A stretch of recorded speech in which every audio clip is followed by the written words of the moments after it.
С июля 2019 года Мака Ганиева, обвиняемая в истязаниях Аиши Ажиговой, находится под стражей. Ее задержали сразу после поступления девочки в Республиканскую детскую клиническую больницу. На теле Аиши не было живого места от побоев, укусов и ожогов. Вскоре ее перевезли в НИИ детской хирургии и травматологии имени Рошаля. Несмотря на старания лучших врачей страны, ребенку пришлось ампутировать часть правой руки.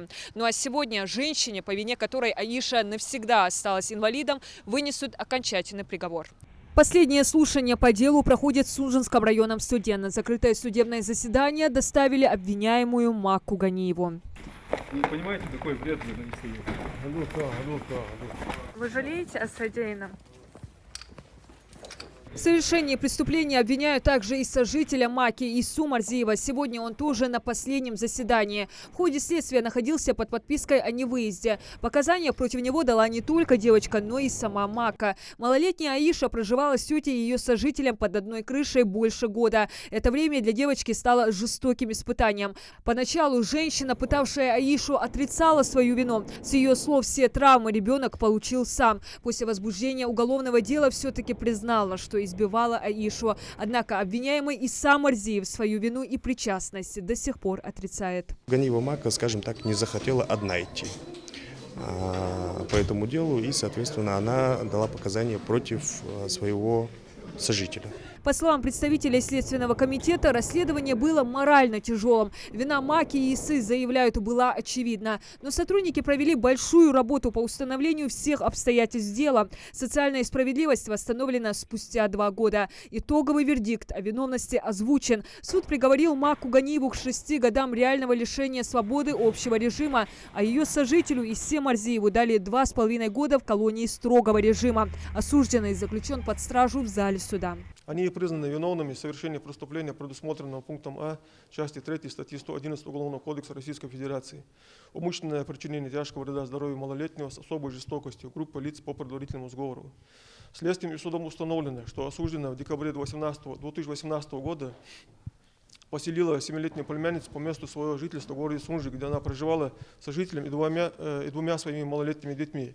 В период с декабря 2018 по июль 2019 года родственница ребенка и ее сожители систематически истязали девочку, в том числе из-за совершения незначительных провинностей.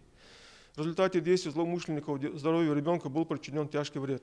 Предъявленное обвинение нашло своего подтверждения в судебном заседании совокупностью представленных государственным обвинителем доказательств с учетом позиции государственного обвинителя, а также личности подсудимых, с учетом материала уголовного дела, суд вынес приговор. В своих показаниях осужденные толком не смогли объяснить, чем вызвана жестокость в отношении девочки. Побои оправдывают балованностью ребенка, несоразмерность причиненного вреда и ее поведение доказывают, конечно, эти видео. Шоколад посмотри, отсюда вот это рубцы все. Осужденная Мака Ганиева, родная тетя Аиши Ажиговой, после вынесения приговора не может сдержать эмоции. На вопросы журналистов отвечать не стала. Ну, вы так поступали? Пару слов можно.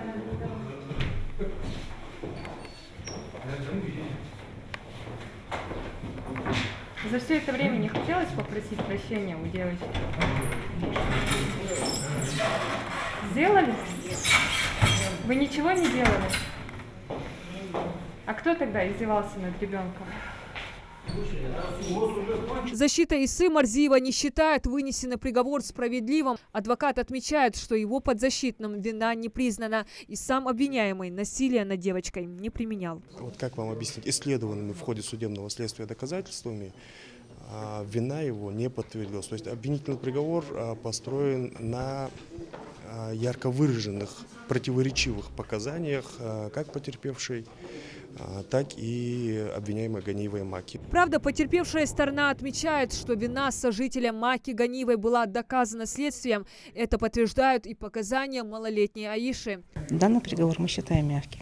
Преступление в отношении нее, жестокое преступление, как я хочу заметить, совершали как сама Ганиева, так и Марзиев.